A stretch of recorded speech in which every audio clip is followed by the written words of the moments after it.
Hey, it's Craig. I just wanted to let you know that you can listen to Canadian History X early and ad-free on Amazon Music, included with Prime. Greetings and welcome to another episode of Canadian History X. If you enjoy the podcast, you can support it for only $3 a month. Just go to patreon.com/CanadaEHX. You can also donate to the podcast by going to CanadaEHX.com. As well, why not listen to my other podcasts, From John to Justin and Pucks and Cups, available on all podcast platforms. This episode is sponsored by the town of Carlyle. I'm going to be looking at the history of Carlyle, a community in Saskatchewan, and it has a really amazing history that I absolutely loved looking into. As usual, when I look at the history of a community, I'm not going to be looking at it in a chronological order, but looking at various aspects of the community's history. So let's begin.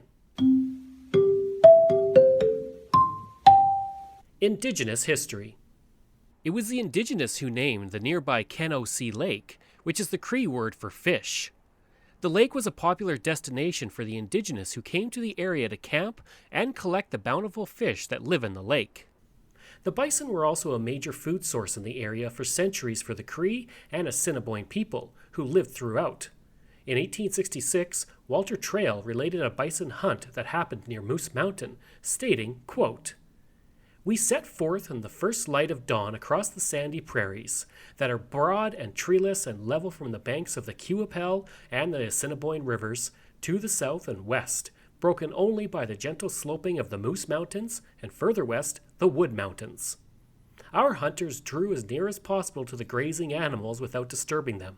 In the time-honored discipline of generations of plainsmen, they formed a long line keeping abreast in self-imposed silence until so close that the beasts became restless and their solid heads began to rise here and there in the herd. At that instant they broke into a run. The captain gave the command to charge. Then, and not a second before, the riders descended upon them at full gallop, each man having an equal chance to approach and bring down a buffalo with his first shot. At the end of the hour, all but the fastest riders have dropped behind the fleeing buffalo, and they counted 75 dead animals. Each cart carries 1.5 dead animals, and if the weather is cold, the meat is frozen, but if the weather is warm, an encampment of Indians is engaged to dry the meat for pemmican." The buffalo would soon begin to disappear due to overhunting in Canada and the United States. In the winter of 1882-83, the last great buffalo hunt in the area was conducted, entering a tradition that went back to long before the arrival of Europeans. In the area are mounds and medicine wheels that have been dated back as far as 1700 years, showing that there was an indigenous habitation in the area while the Roman Empire was still around. The area would also be where Treaty 2 was signed by the Chippewa tribe, just northeast of the Moose Mountains.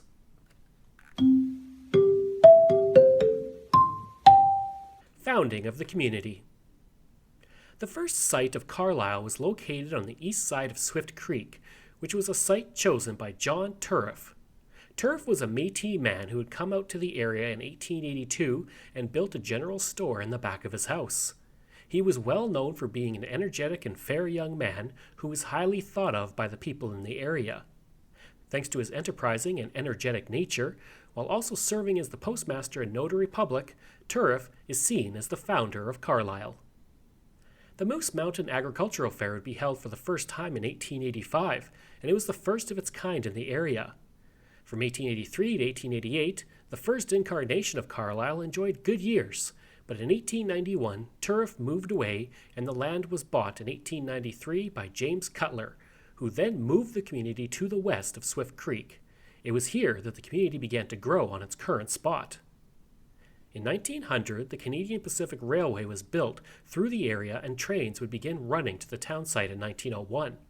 That year, the community only had 23 people, but within 5 years the population had ballooned to 400. The name of the community is owed to the fact that many of the early settlers were of British origin. One of those settlers was the niece of Thomas Carlyle, who came with her husband to the district to farm and raise a family. Thomas Carlyle was a Scottish historian and essayist who wrote several works including On Heroes, in which he argued that the actions of the great man play a key role in history. His famous quote is, "The history of the world is but the biography of great men."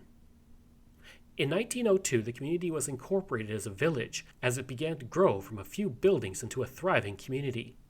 By 1905, it was a town, and the future was looking bright. On October 28, 1909, the CNR reached the community. The big event is described as such by Fleury Johnstone in a note found in a Bible years later. Quote, "To celebrate the occasion, a gathering of over 200 met in front of the farmers' market, where Mayor Riddell, with a sledge handle in his hand, delivered a short address. Then, seizing the sledge, he drove the gilded spike to its place truly and securely, only halting long enough to lubricate it with a bottle of champagne broken over it by Miss Ruby Ham." On July 7th of the following year, the first passenger service went through the community. As with most communities, fire was an ever-present danger. In April 1907, the following was reported in the Carlyle Herald, quote, "On Tuesday evening, the worst fire in the history of Carlyle occurred. It started in the rear of the Red Cross drugstore and then spread north to the barn of McVitie and Geedy's and through the firewall south of G. Marsh's furniture store and residence. But for a vacant lot, it would have swept the entire block." During the winter of 1909-10, the CNR station was built in Carlyle. In 1912, the CNR built a brick roundhouse that would service 5 engines, followed by a bunkhouse that allowed train crews to stay in the community while their engines were being serviced. The population of Carlyle would remain around 400 until the 1950s, when the population surged to over 800, and since then it has continued to climb, which is unusual for small communities in Saskatchewan, reaching 1,500 people today. Moose Mountain Provincial Park.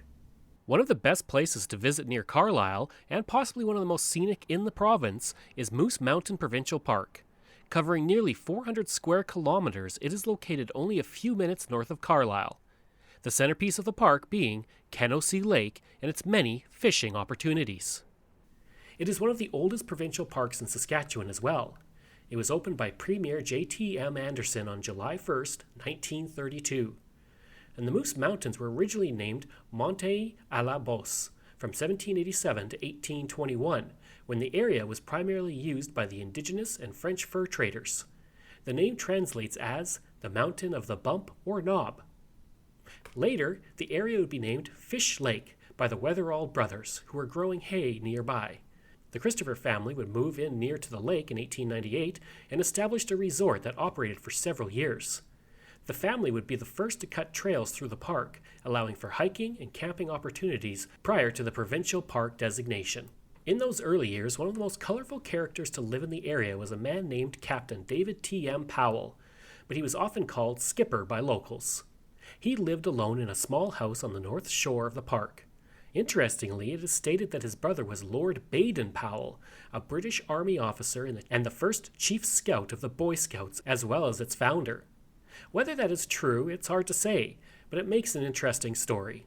Skipper had spent time sailing around the world prior to settling in the area of Moose Mountain, and he would often regale visitors with his tales of fighting in the Zulu War in Africa and how he was the only one to get away safely. In 1906, the area around Fish Lake was home to around 30 people, and a lakeside village was established. 1 year later, John Rutherford became the first forest ranger in the area. The establishment of the park as a provincial park in 1932 was done as part of a relief effort to help unemployed individuals during the Great Depression. In 1930 and 1931, 250 unemployed men were brought in, of all trades, to work on various aspects of the park. This included building roads, a golf course, the chalet that the Premier would cut the ribbon for the park in, and the sunken gardens. Masonry stone was brought down from Hog and Maple Island to outline the lake. John Barnett, who was a deputy minister with the government, came to the park one day and said, quote, "We'll change the name of this place to Kenosee Lake. That is Indian for fish. We'll build a chalet here, on that rise above the depression, making this into a sunken garden." In 1931, the area was sown and planted, and in 1932, the elms of the front wall of the chalet were planted. Charles Parks, a master stonemason, came from Ontario to build the chalet itself, and after Parks died, a memorial was erected to him there. Work on the golf course would begin in 1932 and was completed 1 year later. At the time of its opening, it was considered to be one of the best in Canada. Through the 2 relief camps that operated in the park as it was being built, a total of 21,863 man-days of labor was provided. The total cost of the relief project was $60,998. Sadly, on November 1, 1933, the chalet that helped to open the park was completely destroyed by fire. There was no insurance on the building, as it was felt that the walls of thick stone and the cement flooring would prevent any fire from spreading, but that was not the case. As it was a winter fire, firefighting equipment could not get through to save the building. The chalet would be rebuilt the following year. I'd like to take a break away from the episode for a second to talk about ExploreNet. I've spent most of my life living in rural areas in Canada, and I remember the days of dial-up internet and spotty high-speed service. For the past 3 years, I have been a customer of ExploreNet, and I can honestly say that it is the best rural internet I have ever had. My job as a podcaster means I spend a lot of time researching online, interviewing people over Zoom, and uploading content. Through it all, ExploreNet has provided me with excellent service. When I'm not working, I enjoy streaming content on several streaming platforms and even doing some online gaming with a friend in Ontario. ExploreNet allows me to do all of that with ease. Right now, they offer up to 50 megabits per second on their new LTE network with unlimited data. Their service has only become faster and better since I first signed on. Today and beyond, ExploreNet is investing in building and upgrading the network at a rapid pace. ExploreNet is rural, and that is their route, and that is their focus. For more information about rural internet options in your area, go to explorenet.com or call 1-866-285-2253.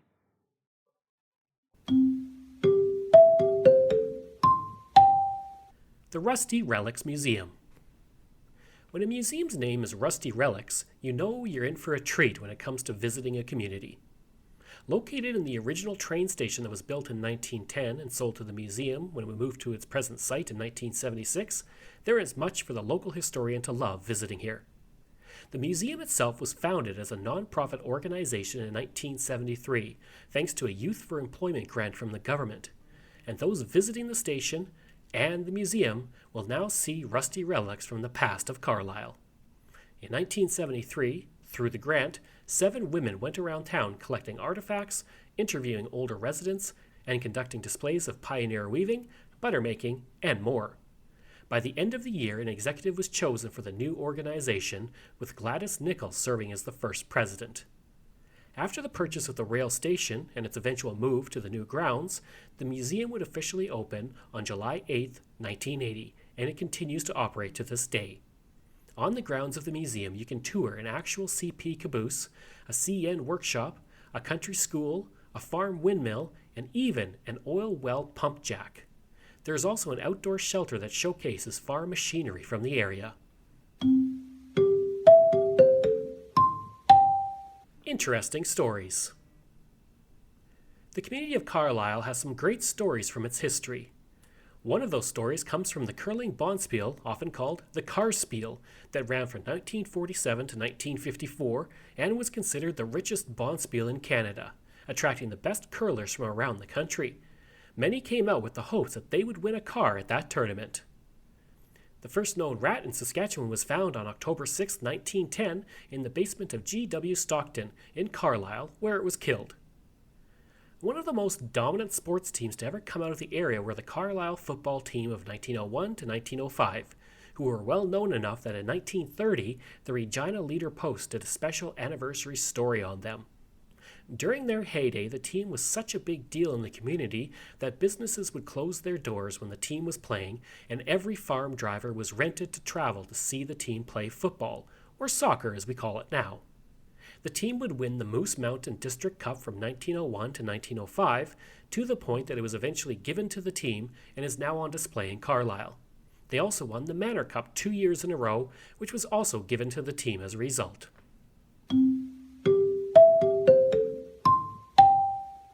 Moose Creek United Church and Cemetery. Located only 10 kilometers southwest of Carlyle, you will find a one-story wood-framed church that was built in 1916 and stands to this day. Prior to the building of this church, the residents of the district would hold services in their homes, and then later the Moose Creek School, which was built in 1903. Eventually, it was decided in 1915 that the time for their own church had come, and a site and a building was decided upon. In order to raise the money for the church, a canvassing was done through the area. John Hewitt loaned the church $1,500 at 8% interest as well. When he passed away in 1927, the debt was cancelled. The first wedding at the church would be between Tom Cook and Isabel Wallace, which was officiated over by Reverend F.B. Ball. The church was the gathering place for many of the early settlers into Carlyle, and remains a legacy of the early settlers who built it through the hard work and volunteer labor. The cemetery was built 2 years after the church and is the final resting place for many of the Carlyle's first settlers. Due to the historic nature of the church, it was made a municipal heritage resource on March 5, 1991. Notable residents. As with many places on the Canadian prairies, especially in the hockey hotbed of Saskatchewan, Carlyle has a few notable players that have called the community home. One interesting aspect of the 3 NHL players from Carlyle is that they all have had interactions together while in the community. The most notable interaction is of course between Hayden and Cale Fleury, 2 brothers who made the NHL. Hayden Fleury was born on July 8, 1996 in Carlyle, and would go on to be selected 7th overall in the 2014 NHL entry draft by the Carolina Hurricanes. On August 7, 2014, he signed a 3-year entry-level contract with the team. On October 26, 2017, he recorded his first NHL point in his 8th game. On July 16, 2019, he signed a 1-year extension with Carolina. Over the course of his 132 games in the NHL so far, he has had 23 points, including 14 points in 45 games in 2019-20. Cale Fleury was born on November 19, 1998, and would be selected 87th overall in 2017 by the Montreal Canadiens. After time in the WHL and AHL, Cale made his NHL debut with the Canadiens in 2019-20, playing in 41 games, recording 1 goal on November 16, 2019. Brendan Morrow was born in Carlyle on January 16, 1970, and he would actually babysit Hayden when he was a toddler and before Morrow made it to the NHL. Along with helping the Portland Winterhawks win the Memorial Cup in the 1997-98 season, he would play his first NHL game on November 18, 1999, recording his first point 4 days later. That season, he would be named Rookie of the Year by the team. From 1999-2000 to 2012-13, Morrow played for the Dallas Stars, with his best season coming in 2007-08 when he recorded 74 points in 82 games. He would also play for Canada in the 2010 Olympic Games in Vancouver, helping Team Canada win gold. During the games, he recorded 3 points in 7 games. The next 3 seasons, he would play for Pittsburgh, St. Louis, and Tampa Bay. One interesting fact about him is that he started his career playing in the Stanley Cup Final with Dallas, and he ended his career by playing in the Stanley Cup Final with Tampa Bay. Over 991 games in the NHL, he's recorded 265 goals and 310 assists. In the playoffs, he recorded 19 goals and 27 assists in 118 games. I hope you enjoyed that look at Carlyle and the great community that it is. If you did, please leave a rating and review. If you'd like to reach me, you can. Just email craig@canadaehx.com. You can also visit my website where you'll find all my podcast episodes, as well as hundreds of articles on Canada's history. Just go to canadaehx.com. And again, you can support the podcast for as little as $3 a month. Just go to patreon.com/CanadaEHX, just like all of these wonderful patrons have. And I apologize if I mispronounce any names. Gary Dolovich, Nick Zinri, Pamela Elder, Shannon Marshall, Clinton Martinez, Dimitri Shove, Aaron O'Hara Myers, Robert Dunseith, Todd Casey, Catherine Roy, Luke S., Vic Hedges, J.P. Bear, Jason Hall, Phil Maynard, Spencer M., and Iris Gray. You can also find me on Facebook. Just go to facebook.com/CanadianHistoryX. And I'm on Twitter. Just go to Craig Baird, CraigBaird. I'm also on Instagram, and you just have to look for Bairdo37. Thanks. We'll see you again next time.